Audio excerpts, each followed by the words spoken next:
me to introduce you to, first of all, a good friend of mine. We worked together a few years. We were smoking cigarettes together. Many, many cigarettes outside of Frame Store. And he's been in Soho a few years developing pipelines for the highest end of the business. And I wouldn't want to call him a guru, but he almost is. And not only knows a lot about the technical aspects of this business, but I think he's also projected to the future, and he has very good ideas for how to go and where to go from here. So, without boring you too much, Stéphane Deverly from Paris. Hello everyone.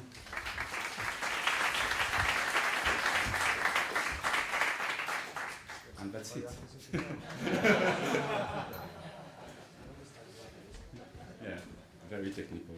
So I'm Stéphane Deverly, and today I will talk about pipeline and its future.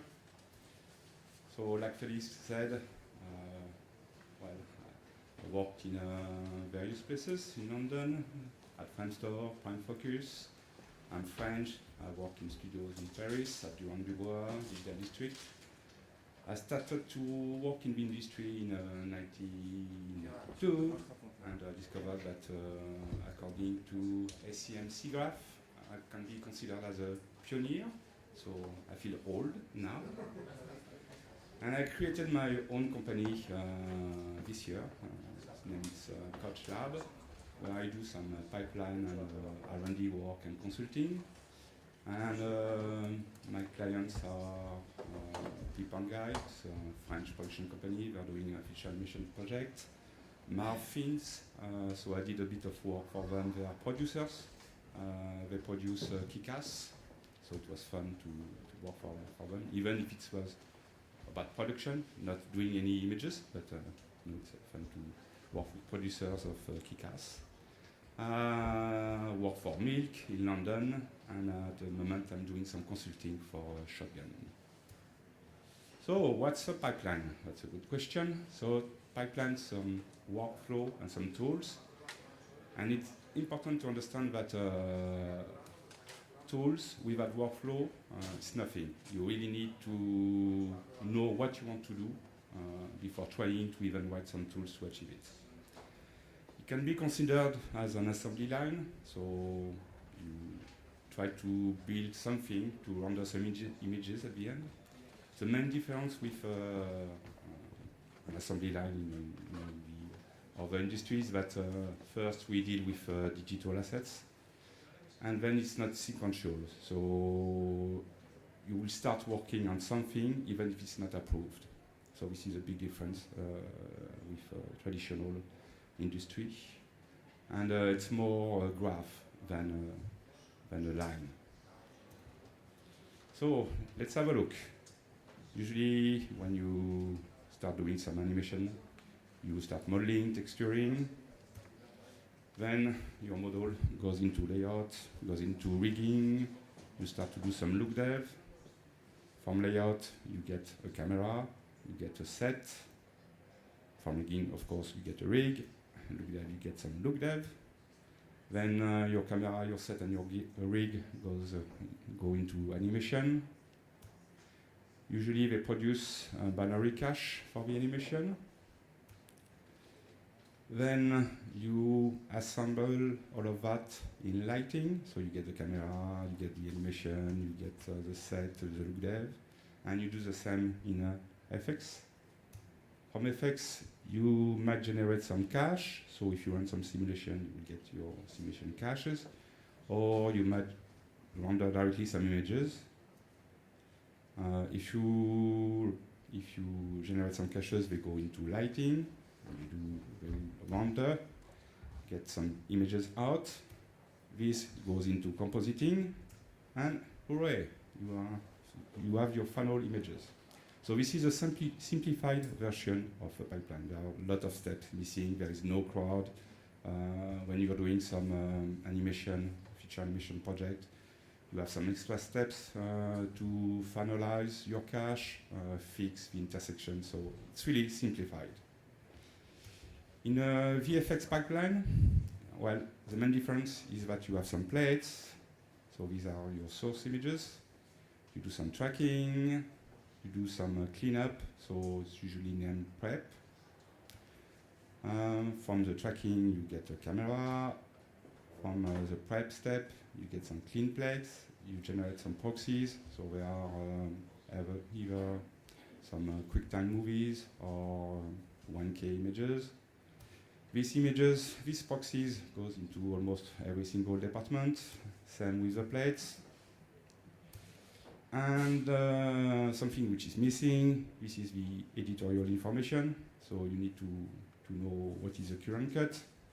And this goes into every single department. Again, this is a simplified version of the pipeline. So it's a mess, basically.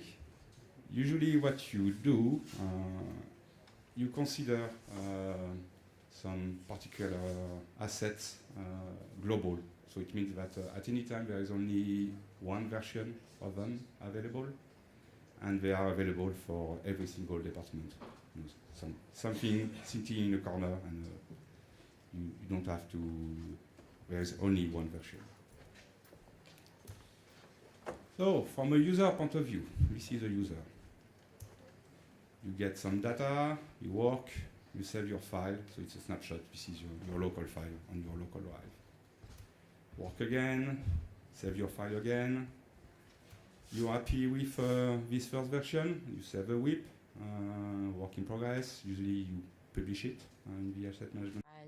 Que està en progrés, en desenvolupament, després obtens un resultat. Si el resultat no és prou bo, s'ha de repetir tot el procés un altre cop i bé, ara ja tenim un bon resultat, un resultat que és aprovat i això aleshores es pot passar al següent departament. I un altre cop repetim tot el procés, rebem les dades, continuem i obtenim una segona versió. Un cop s'ha acabat la feina i deixes aquest projecte, en teoria només et quedes allò que realment és important. I pots al final descartar totes les còpies locals perquè tu ja tens les teves fites. I això és el que has de guardar al final del teu projecte. Però normalment el que passa és que acabes guardant moltes més coses que realment no necessites i que no són importants. Anem a veure algunes xifres. He intentat calcular què seria el tamany típic d'un projecte petit o de mitjà tamany. És difícil calcular-ho perquè el tamany dels arxius varia en funció del projecte, però si vas controlant les versions bé, hauries de poder acabar amb un projecte d'unes 100 seqüències amb uns 3 treballs. És una cosa que podem veure. Hem de limitar el nombre de versions pels grans actius. Tot es fa a nivell de seqüència i després tens grans caixers quan estem parlant dels efectes especials. Però vaja, en general podem fer servir aquestes referències. Aquests són xifres reals d'un anunci de publicitat. I el que podria dir és que tenim unes grans xifres pels vehicles. Aquest és un model per un fabricant com Citroën o Peugeot. Aquí estem parlant de models molt grans, sobretot comparats amb el Maya, que és molt més petit. que són 2 megabytes. Anem a parlar dels tamanys de dades típics. Normalment necessitem uns 10 terabytes per un projecte de tamany mitjà. Normalment tenim moltes dades guardades per si de cas el tracking no és correcte. No vols haver d'arriscar-te a perdre la feina feta i per això és important anar guardant, emmagatzemant moltes dades. En el cas de Gravity, que és un projecte extrem, estem parlant de 500 terabytes de dades actives i al final es van generar més de 5 petabytes de dades en tota la producció. Estem parlant d'unes xifres increïbles. Anem a parlar ara de la infraestructura. Tenim els usuaris amb les estacions de treball, tenim una xarxa d'emmagatzematge de les dades. Aquí és on es van guardant tota la feina feta. Per una altra banda, tenim l'emmagatzematge amb còpies de seguretat, amb backups, i això significa que podem recuperar la informació si hi ha algun problema amb algun arxiu, i després tenim el render farm que està vinculat a la xarxa d'emmagatzematge. I normalment els usuaris són lents, les màquines són ràpides i per això tenim aquesta connexió entre el render farm i la xarxa, i per això és important invertir diners en aquesta xarxa d'emmagatzematge. Per una altra banda, tenim uns altres servidors que són bases de dades, servidors de gestió de dades i que són accessibles tant pel render farm com pels usuaris. També es poden fer servir proxys locals a l'estació de treball, a la màquina de treball. Tenim un disc local i el podem fer servir per un caixer de dades. Normalment es fa servir molt al sector en general, tot i que amb efectes visuals normalment ho guardem tot localment, així que tot depèn del projecte amb el que estàs treballant, si fas més un emmagatzematge local o global. Quan tens un problema, és important tenir còpies dels arxius i això significa que si tens un problema general amb l'emmagatzematge dels arxius, continues tenint aquestes còpies, tens a més opcions de recuperació de dades i si passa alguna cosa molt terrible amb el sistema d'emmagatzematge en xarxa, continues tenint còpies dels arxius en els sistemes locals, en les estacions de treball locals. Necessitem espai també per poder tenir totes aquestes màquines en una sala i tenir un espai a Londres és car i prefereixes reservar aquest espai pels usuaris i no tant per les màquines. I per tant, el que fem és agafar totes les màquines i posar-les en un lloc remot i després el que has de garantir és que tens una bona connexió per poder treballar bé com si tot l'equipament estigués en el mateix lloc físic. Anem a veure la panoràmica general. Tenim un estudi. Vols rodar una pel·lícula. Per això necessites algú que s'ocupi de la feina d'edició. S'encarreguen, es contracten aquests serveis. Necessitem també el servei de les plaques i després necessitem els efectes visuals i ho demanem a un estudi. I l'estudi té la seva pròpia infraestructura, té la seva pròpia granja render, el seu render farm, quan és un projecte gran, normalment doncs, necessites distribuir aquesta feina entre 2 estudis d'efectes visuals. Potser els estudis han d'intercanviar dades entre si. Normalment només es tracta d'imatges, potser alguns models, poc text, i a vegades aquest estudi d'efectes visuals diu que volem treballar amb tu, però també amb les instal·lacions que tenim a Vancouver o a Montreal. Així que des del punt de vista de l'estudi tenen unes instal·lacions locals amb moltes màquines i amb molta gent també, i després hem de replicar això en un altre lloc. Per exemple, podria ser Canadà o Xina o un altre lloc. I després han d'intercanviar dades aquests 2 estudis. Normalment el que passa és que es tracta d'una rèplica tal qual. S'agafa el que s'ha fet a l'estudi principal i es fa exactament el mateix a l'altre estudi.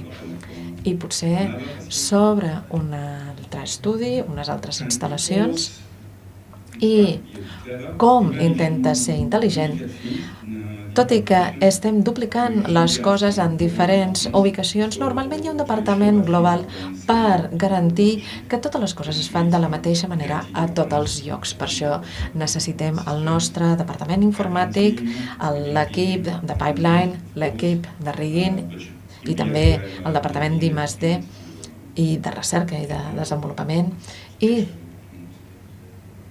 tots aquests han d'estar connectats entre si. I quan parlem de transferir els actius entre les diferents ubicacions i instal·lacions, doncs ens trobem en situacions com aquesta. Parlarem ara dels costos fixes i dels variables. Això és important.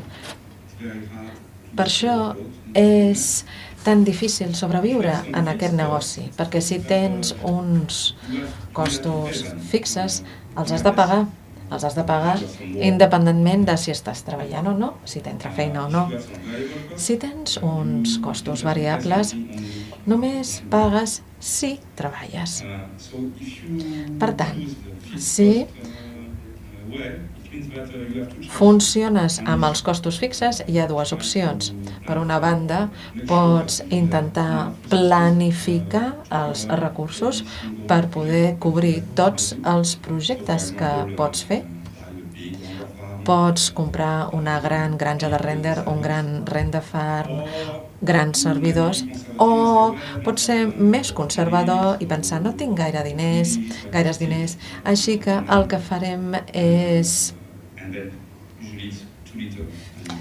ajustar-me al que tinc, però normalment no és suficient i llavors pots tenir problemes.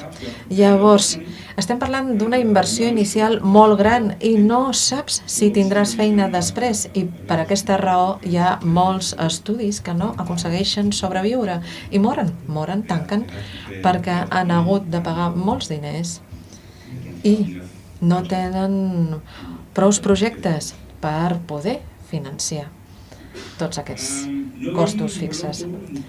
És important conèixer els costos locals d'infraestructura. Si els coneixes, això és molt bo. Hi ha molta gent que no és conscient dels costos amagats que n'hi ha moltes vegades. Hi ha despeses com d'electricitat que no es tenen en compte, però clar, després s'ha de pagar els servidors. Els servidors requereixen uns recursos humans i de material. A més, requereixen un espai físic i l'espai a Londres es paga car i, per tant, el render farm pot arribar a ser també molt car. També hem de tenir en compte tot el hardware, si es tracta d'una xarxa de màquines, hem de tenir en compte el sistema de refrigeració i, a més, després de 5 anys, perquè hi ha la regla dels 5 anys, després de 5 anys ho has d'acabar canviant tot, ho has de substituir tot, has de pensar doncs en terminis de 5 anys, d'acord? Com a màxim. És a dir, que estem parlant d'un model complex. Quan intentes planificar els projectes, normalment el que fas és el següent. Comences de mica en mica i penses que de mica en mica aniràs tenint més feina i que la progressió serà com aquesta. I penses, doncs, començaré amb aquests recursos i després de mica en mica aniré contractant amb més gent. Al principi només treballarem amb actius, després amb seqüències i de mica en mica doncs, anirem ampliant els recursos. Així que tens aquesta planificació a l'inici del projecte i doncs, comences a comprar aquests recursos per complir els teus objectius. El problema, però, el que passa és que els projectes, el que passa és això, per raons molt diferents, per múltiples raons.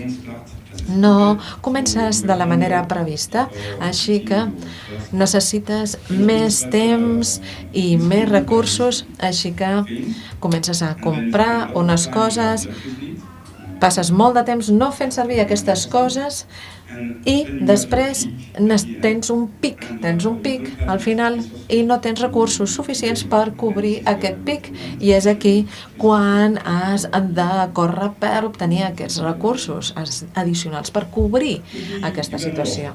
Pot ser pitjor encara, perquè és difícil estimar el que es necessita al principi d'un projecte. Només saps el que necessites un cop has començat. Els pics al final normalment són molt més alts del que pensaves en un principi. Això significa, si agafem l'exemple d'un emmagatzematge en xarxa, tens els usuaris que comencen a treballar, tens el sistema de backup on hi ha una còpia de tots els arxius per anar sobre segur i arriba un punt que tots dos estan plens. Què fas? Doncs comences a esborrar i eliminar material perquè has de trobar una solució per a aquest espai. I aquí al backup pensem, necessitem còpies de seguretat de tot, doncs penses, mira, hem d'eliminar part dels arxius per poder tenir més espai aquí, així que arriba un punt que no tens un backup de totes les dades.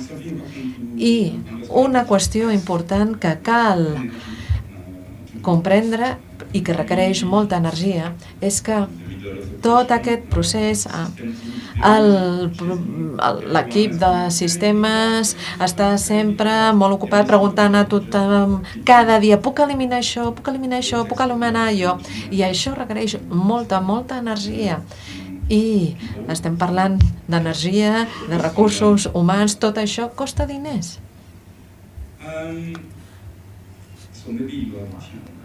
Potser sou una mica joves pel que explicaré a continuació, però a la dècada dels 90 va haver, de fet, un gran canvi, perquè abans d'això teníem les estacions de treball de Silicon Graphics que eren molt cares per poder fer aquests efectes visuals. I després va passar una cosa. Vam tenir l'explosió de la indústria dels videojocs, perquè tothom va acabar tenint a casa un hardware que era tan bo com el que nosaltres teníem a la indústria. I el que va passar va ser això. De sobte vam tenir aquest gran canvi. Vam tenir una caiguda dels preus increïble. Hi ha una gran diferència entre el que costaven les estacions de treball de Silicon Graphics i els PCs. Els PCs eren 10 vegades més econòmics. Després vam tenir Windows que va entrar també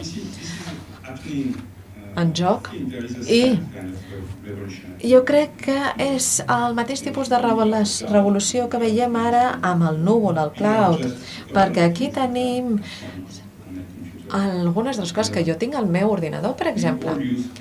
Tots fem servir el núvol, tots fem el cloud pels jocs, pel video streaming, per la música, per compartir arxius, per fer backups d'arxius, per comunicar-nos amb amics.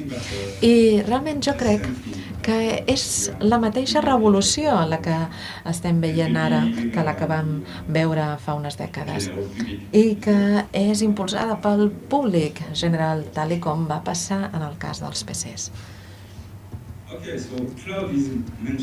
Realment el cloud és pel públic general, però no per efectes visuals. Per una banda, els preus són massa alts. Per una banda, es diu això, però per una altra banda, moltes vegades no saben el que costa realment mantenir aquests sistemes. La seguretat moltes vegades no es considera suficient, que els temps de transferència no són ràpids, prou ràpids, que hi ha una infraestructura existent. Has invertit molts diners en servidors i no els vols llançar. Però, clar, el cloud, aquest núvol, realment és molt atractiu, sobretot quan parlem de les despeses fixes i les variables, perquè, clar, només pagues pel núvol quan el necessites. I això és molt atractiu, evidentment, perquè ja estem compartint arxius entre diferents ubicacions, centres, instal·lacions del món. És com tenir el teu núvol privat. I si fos un núvol real, no un centre de dades, seria molt més fàcil per l'estudi. Hi ha alguns casos extrems. Si ets un estudi d'efectes visuals que es troba a una illa remota i treballes molt durant tot l'any i saps que sempre tindràs grans projectes i moltíssimes dades per emmagatzemar i el teu nom comença amb W, doncs no, el núvol no és per tu. Però vaja, anem a parlar dels preus. Els preus estan baixant constantment, cada vegada és més econòmic. Des del 2008,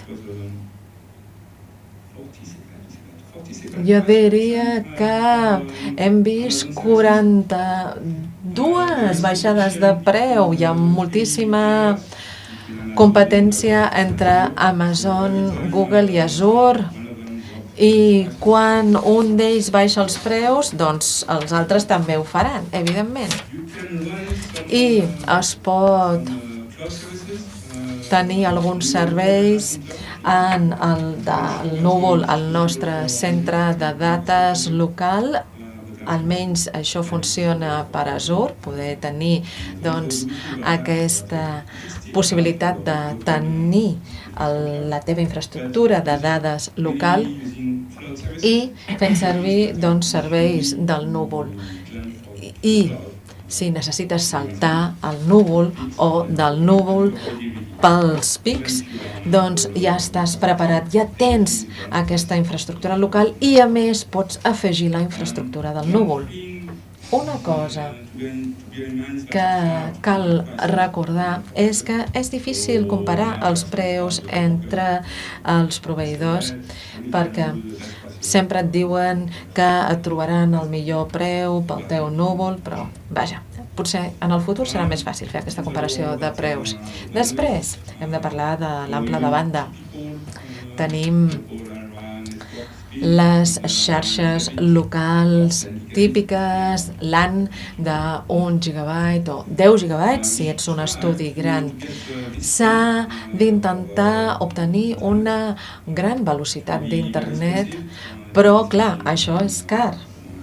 Pot ser 1.000 euros o 2.000 euros al mes, però a casa, no sé com funciona a Espanya, però a casa, a França, jo tinc, i a casa, i estem parlant del meu internet de casa, tinc 1 gigabyte de descàrrega i 200 megas de càrrega. Clar, quan les coses funcionen bé, quan tens el màxim ample de banda, i em costa menys de 40 euros al mes. Llavors, entre els 40 i els 1.000, 2.000 euros, doncs potser podem trobar alguna solució intermitja. Potser hi haurà doncs, estudis que puguin pagar un bon ample de banda, perquè en aquests moments, quan ets un estudi petit, no pots estar pagant aquests 1.000 euros o 2.000 euros al mes. És massa car. I el gran problema que tenim amb l'ample de banda és la velocitat per les imatges, pels caixers, perquè estem parlant de moltíssimes dades. Something that you can ask yourself. Igual us esteu preguntant, necessito accedir a totes les dades tota l'estona quan tens un caixer d'animació que és gran, per exemple, que és enorme. Ho necessites localment? Què fas amb ell si no fas res d'això? Què és el que vols? El que interessa és que les dades estiguin a prop de la render farm i llavors has de poder assegurar-te que el caix és el correcte.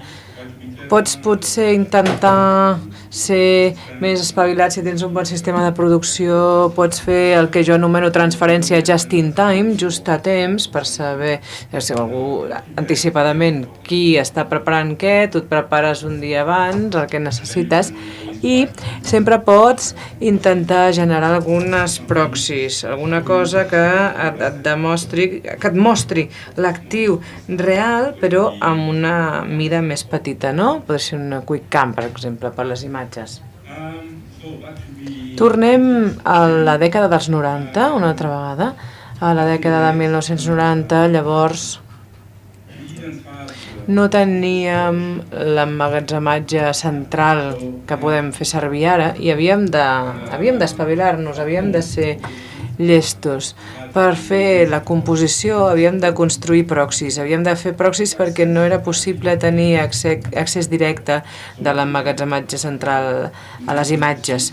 Vam fer algunes proxys i pel·lícules que es van fer així i en lloc de tenir totes les seqüències d'imatges en 2D localment, em refereixo perquè no teníem una gran unitat local en les estacions de treball, no? I pensàvem, bé, potser només necessitem un parell, en triem 3, 5 i del que necessitaves era en lloc de 2Ks, intentar emmagatzemar totes les seqüències d'imatges en 1K. Ara l'emmagatzematge local és molt més ràpid i és molt més barat. A mi em fascina encara. Vaig comprar un sistema de 3 terabytes fa una setmana per res, 100 euros. Em va semblar baratíssim. El problema de la TCP... No sé com vaig de temps. Vaig bé? Sí? Em queda temps? Val. El problema del TCP és un problema de xarxa. Quan fas la transferència fent servir la xarxa, normalment es fa servir un protocol TCP, que és molt fiable, però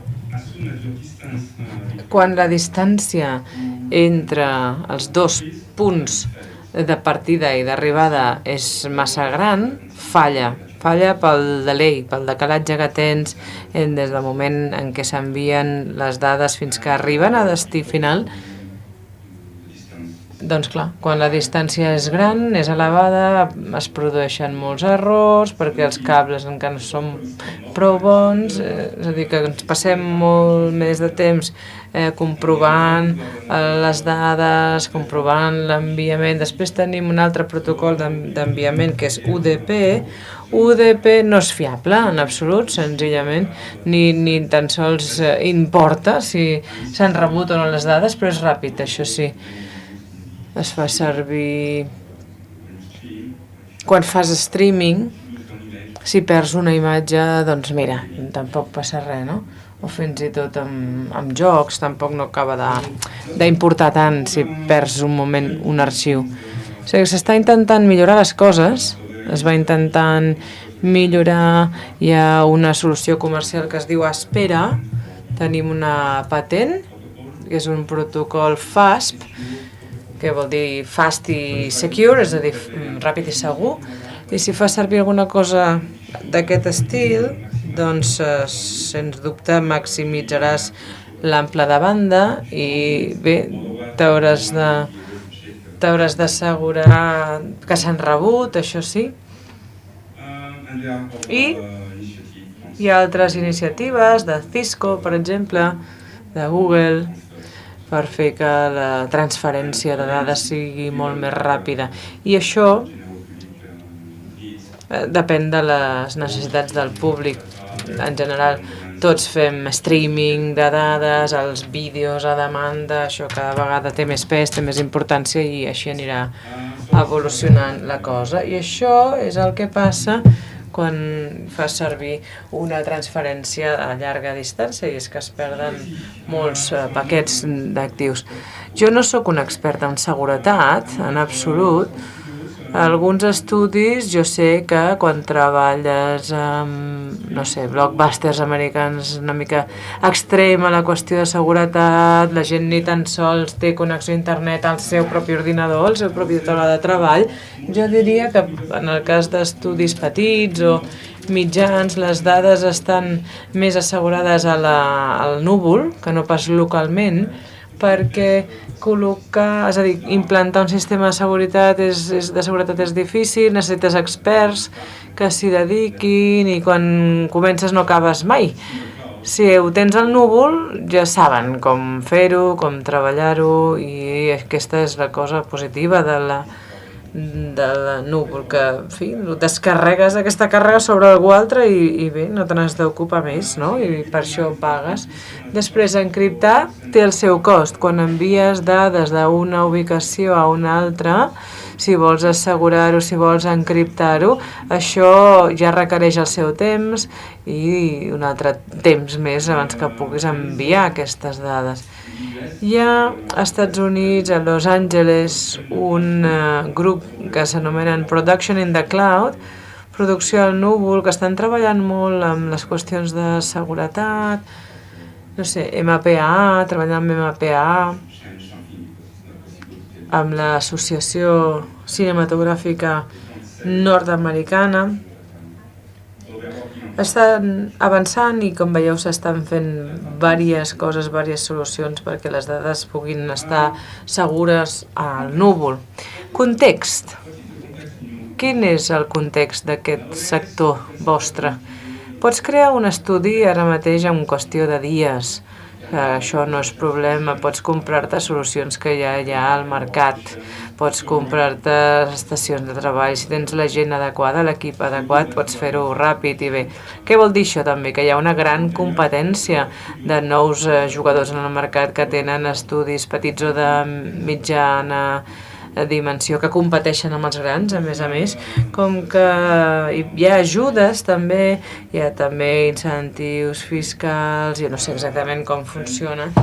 Els estudis s'han de moure molt, no sé, tanquen a Los Angeles i han d'obrir a Vancouver, i ella diu, no, Vancouver no ens va bé, ens n'anem a Montreal, a Montreal tampoc, hem decidit ara doncs, que tancarem, no sé, també els governs van tancant les ajudes, no? les ajudes governamentals i se'n van molts estudis cap a l'Àsia, cap a la Xina, cap a la Índia, on és més econòmic. Els artistes es van fent grans, formen famílies, tenen els seus fills, tenen la seva història i es van cansant de tot plegat, no? Aquesta és la tendència actual. No sé, no ho veig gaire sostenible com a model. El paradigma de la força bruta. Ràpidament volia comentar això. En el nostre sector han canviat algunes coses i ara el que diu la gent és que les màquines són molt més barates que els éssers humans. Un exemple, passar de Reyes a Path Tracing, no? Un dels arguments és dir que es requereix molta energia, molt de temps, tenir imatges maques, boniques, no? Amb Arnold, per exemple, és molt més barat. Compres molta CPU, en fi, apretes un botó i ja ho tens, no? Això, el mateix passa amb els sistemes amb els departaments d'informàtica. Ara tothom fa servir màquines virtuals per a servidors i la idea és, sí, potser és una mica més lent que si tinguéssim un hardware, una màquina que estigués dedicada exclusivament a això, però a nivell de manteniment és tan més econòmic que val la pena. Quin serà el futur? Doncs no sé, porteu el vostre propi estudi. Això què vol dir? Tens un projecte cinematogràfic, el que sigui. Això és el que penso jo, penso jo que ens depararà el futur. Tens un coordinador i l'estudi parla amb algú i diuen, mira, ens agradaria fer això. Troba amb la gent, munta amb l'equip. I això ja ho veiem, empreses que ja ho han fet, controlen tota la línia artística, l'estil artístic, i després hi ha empreses que subcontracten a altres estudis la part d'efectes visuals. Però, com si diguéssim, aquest coordinador és l'únic punt de contacte amb l'estudi. El coordinador troba la gent necessària, artistes locals per fer el modelatge, la textura, les coses senzilles, també, no sé, a Barcelona, algú que vulgui crear un estudi d'efectes visuals, pot fer-ho fàcilment. I tota aquesta gent col·laborarà. Treballaran junts fent servir la infraestructura del núvol. Aquesta serà la manera d'intercanviar dades. I si tens persones, llavors si tens gent que està ubicada en diferents llocs del món, aquesta és la gràcia del núvol. Pots triar on vols tenir les dades. Pots dir, ara jo vull que estiguin als Estats Units, jo vull que les dades es guardin a l'Orient Mitjà o a Europa. Ja existeix un mecanisme per transferir via núvol aquestes dades internament. No ho has de fer tu mateix, no? I fer la transferència d'actius tan tediosa que havíem de fer abans. Per tant, sí, totes les dades s'intercanvien fàcilment. Avantatges, els artistes estan més contents perquè poden anar-se'n a viure al camp amb la seva família i disfrutar de la vida. Podem reduir els costos. Si vius a Barcelona és molt més barat viure aquí que viure a Londres. D'acord? És avantatge també. La producció et surt més econòmica, després hi ha els costos variables, en lloc de comprar-te una gran infraestructura i fer una gran inversió, doncs només pagues segons el que has treballat. Costos explícits, perquè pagues el que fas servir. Com que pagues exactament el que fas servir, saps exactament quin serà el cost. I aquesta és la diferència de tenir una infraestructura local que no saps, no acabes de saber al final quan et costarà. I després pots configurar uns recursos humans globals en lloc d'anar perseguint els artistes i apretant-los. Mira, és que necessitem que vinguis a aquesta part del país. No, pot quedar al sofà de casa tranquil·lament mentre faci la seva feina. Com funciona això? Agafem l'exemple del modelatge i del rigging. Tens el que s'encarrega de fer el modelatge, el rigger. Tenim aquí, per exemple, la maqueta, versió 1, es publica a la núvol. Hi ha un sistema de tracking, de gestió, que diu, a veure, tu, rigger, tenim aquí una nova maqueta. Llavors, tu has de treballar, ara et toca a tu, es publica el rig, el núvol, i llavors tens algunes dependències entre el model que s'ha fet servir. És molt senzill, això. Això podria passar ara, no? En aquest moment, perquè la quantitat de dades tampoc és tan gran. Potser no amb notificació automàtica per wifi. Llavors tenim la notificació segona, entrant en rigging, nova versió del rig, i en tenim dos. Molt bé, fantàstic, estan tots dos al núvol. Llavors, animació. Aquí és una mica més complicat perquè tenim més dades que s'han d'intercanviar. Normalment tenim sistemes de paquetització. El que fa és diu què és el que hauria d'aparèixer a cada una de les preses, que això ho veiem en En lila, a dalt de tot, per aquesta versió 1 de la presa necessito aquest personatge, aquesta càmera, aquest rig, aquest decorat, aquest escenari, i aquest escenari o decorat necessita aquests components d'Atrezzo. Després l'animador pot triar, no sé, el segon element d'Atrezzo queda en el fons, queda en el rerefons, i per tant no hi hauria contacte, i agafaria un rig, agafaria la càmera, aquella peça d'Atrezzo, faria la seva feina, i ja farien el primer play blast, si funciona, el segon millor, es fa un tercer, aquest és el definitiu, aquest és el bo, i quan llavors es publiquen les corbes d'animació i el play blast. Després això es reconstrueix,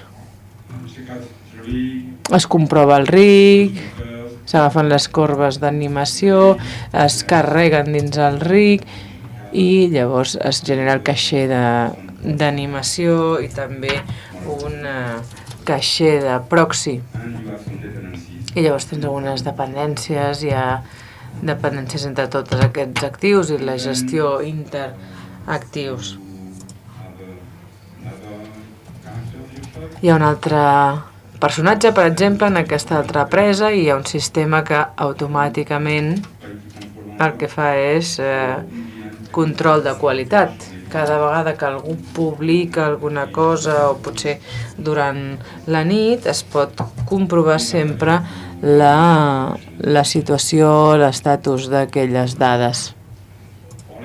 Per la il·luminació és una mica més complex perquè es necessiten més actius, però és el mateix principi. Tens el paquet de la presa, la càmera, el caixer d'animació, després tens dos personatges, en aquest cas per aquesta escena, necessites un decorat, un escenari, no ho carregues tot.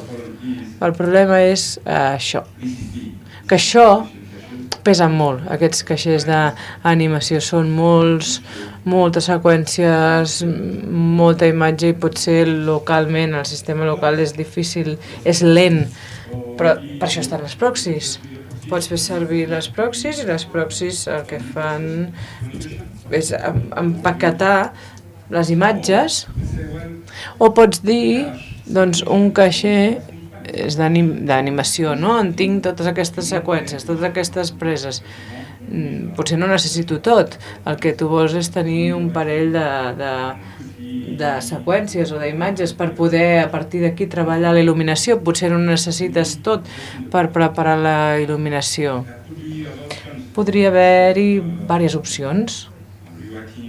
En lloc d'haver de reescriure cada vegada tot el caixer, doncs pots afegir les diferències, només carregues la diferència entre aquella versió i la versió interior.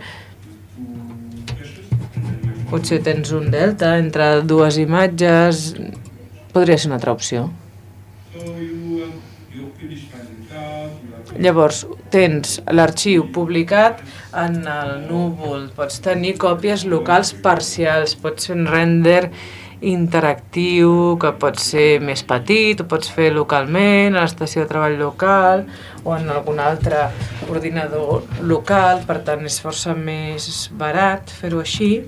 Ho tornes a fer fins que ja et sembla que és la versió definitiva, la que t'agrada, publiques la il·luminació, quan tens el render ja fas la precomposició, que és automàtica, a vegades es generen proxys per el render i per la precomposició, i llavors això s'envia per fer la composició, i amb això el que vull dir és que hi ha moltes maneres més intel·ligents d'anar millorant el sistema. Quins seran els requisits moderns per la pipeline? Necessites un sistema de tracking de producció ben ancorat, ben arrelat. Necessites aquest sistema de tracking per saber què s'està publicant, per tenir-ho tot sota control, i també ho necessites per assegurar-te que si algú necessita alguna cosa, tu has de poder entregar-li allò que necessita. Amb això doncs es necessita una pipeline en què hi empenys i entafores a dintre les dades, la pool seria el diferent, no? Seria anar utilitzant les dades segons el que necessitis. Això és automatització total, vas apretant des del principi, necessites abstracció total del sistema, et salvarà hores i hores de reunions, per exemple, i això ja és bo. I com que els arxius estaran en ubicacions diferents, estaran en llocs diferents, hi haurà moltes còpies dels mateixos arxius, saber exactament on és l'arxiu tampoc no interessa, això te'n pots oblidar ja directament. Ha d'estar distribuït, molt distribuït, amb generació de proxys, és la manera més barata de comprovar que les dades són les correctes, has de poder fer servir màquines virtuals, pots fer servir també contenidors de Linux, és una manera, no sé com podria explicar-ho això, és com una autocontenidor que no està molt sobrecarregat, amb la qual cosa requereix menys memòria. El sistema l'han de definir un software, necessites un sistema de muntatge, paquets, descripció d'una presa, has de poder reconstruir de cap i de nou una presa si és necessari i després has de poder desenvolupar el detall per tots els actius, has de poder intercanviar un actiu de baixa resolució amb un d'alta resolució sense fer servir les dades. En el RIC, per exemple, has d'assegurar-te que si tens un RIC d'animació que és ràpid, el que sigui, tens un altre d'informació que és més lent, s'han de generar les caixers perquè tots els controls del RIC siguin el mateix i no perdis res quan passis de l'un a l'altre. Per tant, fa núvol o no fa núvol? Clar, no és sí, és quan. La qüestió és quan, perquè és una tendència que ja s'està veient, que ens està acompanyant. Hi ha una empresa a Califòrnia que ja no tenen infraestructura local, és tot al núvol. Pel que fa als preus, doncs seguiran baixant, serà cada vegada més barat, any rere any serà més econòmic, perquè clar, som nosaltres, el públic en general, els que ho impulsem això.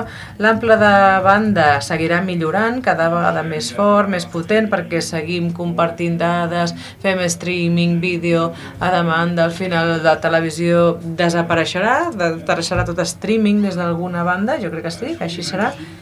Hem de canviar de mentalitat perquè tot això sigui una realitat. La gent no li agrada això, no li acaba d'agradar.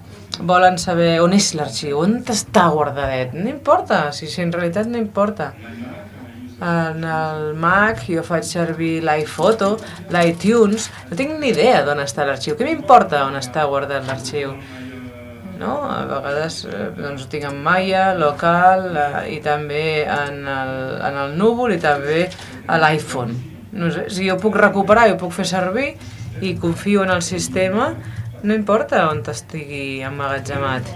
Potser, ara per ara, el millor és treballar així d'una manera híbrida, començar a construir algunes eines que estiguin preparades pel núvol, però encara mantenint una mica algunes coses locals, i sempre pots tenir caixes locals.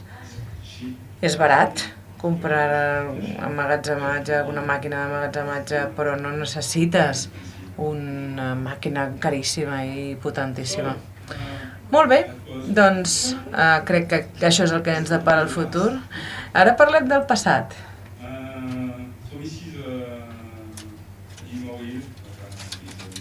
Hem vist una demo que vaig fer fa anys amb Framestore durant els anys de Durand Dubois. No sé, m'ha semblat interessant que veiéssiu el que era possible i el que fèiem fa 2 anys només. Per què ho veieu?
Thank you.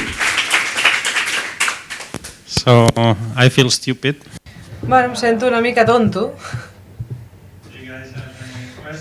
Teniu preguntes? Jo sempre parlo del núvol i tot això, però clar, la manera que jo ho explico no té res a veure. No té res a veure amb com Stefan ho pot explicar pas a pas. Clar, és que no es pot explicar més clar. Tot té la seva justificació. Sí, endavant.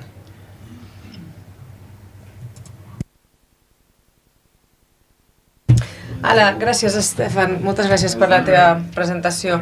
Em preguntava, quan parlaves d'un sistema híbrid, de fer servir un sistema híbrid, combinant amb el núvol,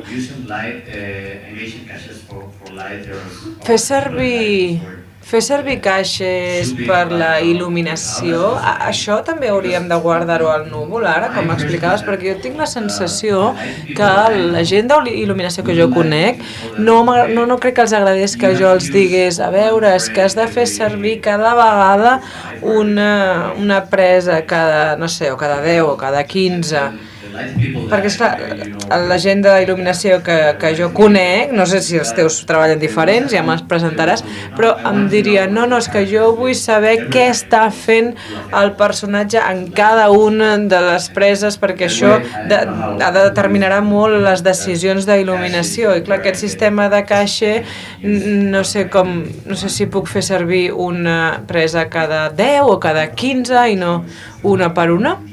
Bé, es generen proxys, decideixes tu, però potser per un personatge necessites tot un caixer, però si no, només necessites algunes com paquetitzacions, no? Com paquets que pots anar guardant de manera independent. Depèn, si tens l'ample de banda, doncs pots descarregar tot el caixer d'animació sencer localment, no hi ha problema.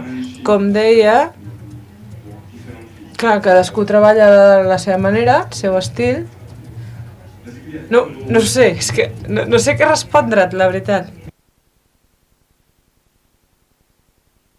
Potser hi ha qui li agradaria tenir l'animació sencera, però i què farà amb això, no? Si tenen pressa, potser sí, potser tenen temps de comprovar, potser poden treballar amb baixa resolució i localitzadors baixos que formen part del caixer i potser amb això ja poden decidir alguna qüestió d'il·luminació. Segur que hi ha maneres d'agafar com un camí més curt.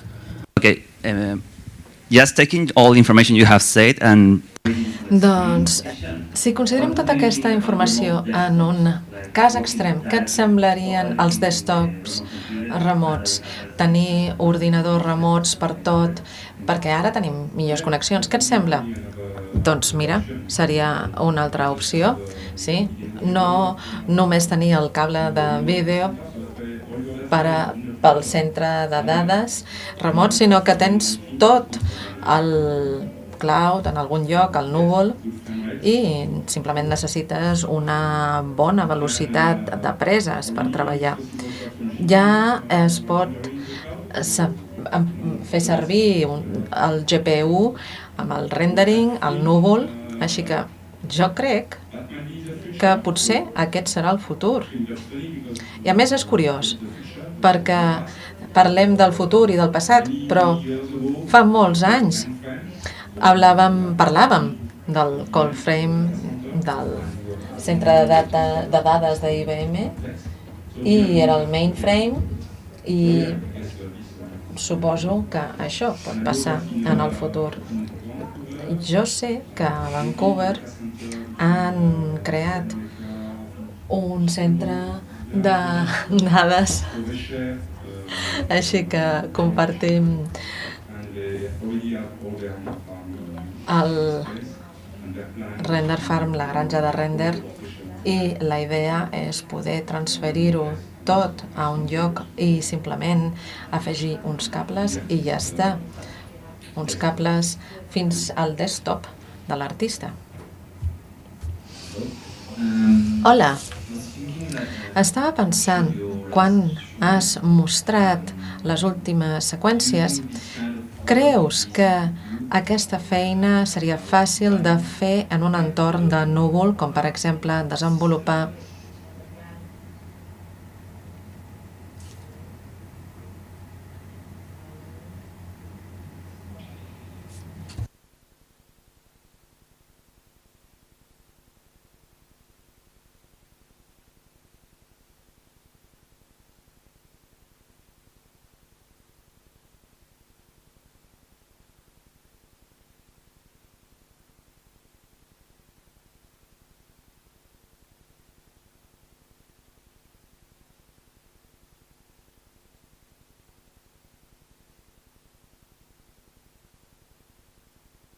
Bé, jo crec que és possible fer-ho.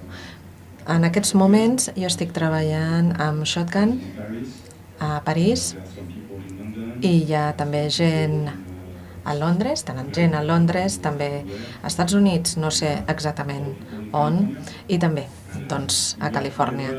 I treballem cada dia, tenim proves cinematogràfiques cada dia i si realment vols, pots. La qüestió és voler fer-ho.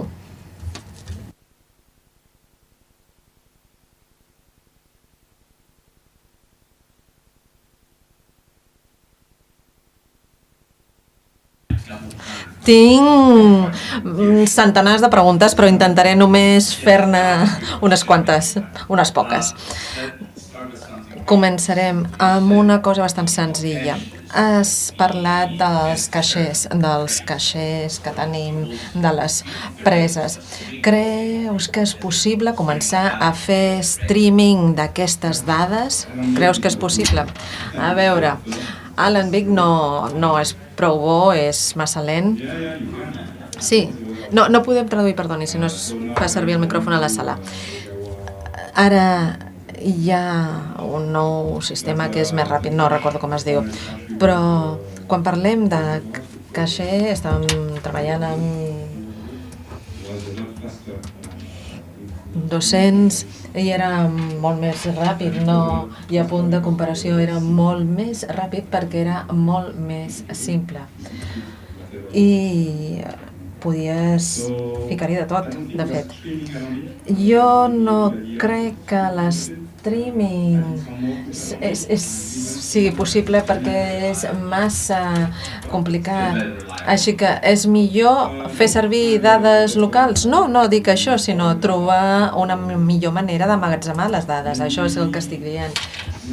Potser es podria comprimir les dades. Nosaltres estem fent això per les pel·lícules, però no pels caixers. Així que podríem tenir el H2,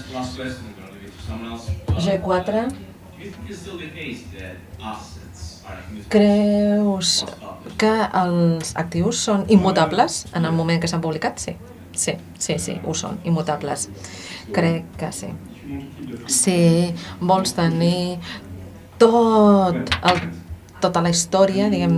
A veure, quan es publica depèn, perquè si estàs fent composició i playbust, pots tenir diferents versions del mateix actiu. Pots dir, vull fer doncs, una primera versió i la bloquejo. I aquesta versió ja no es toca més. D'acord, pots fer això. Perquè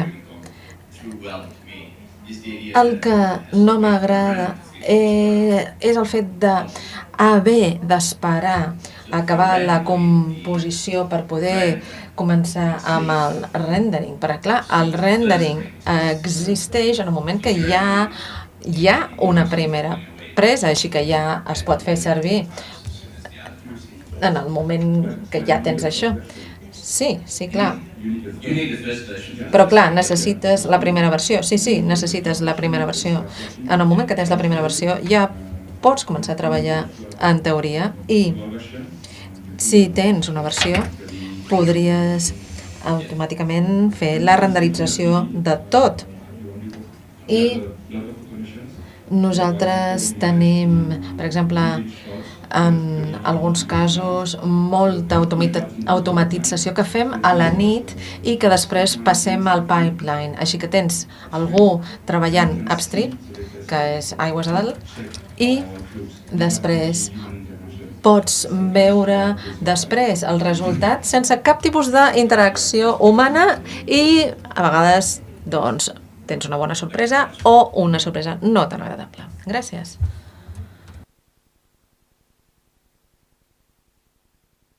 Bé, alguna pregunta més? És l'última oportunitat per fer preguntes. No hi ha més preguntes? Doncs ja està. Moltíssimes gràcies.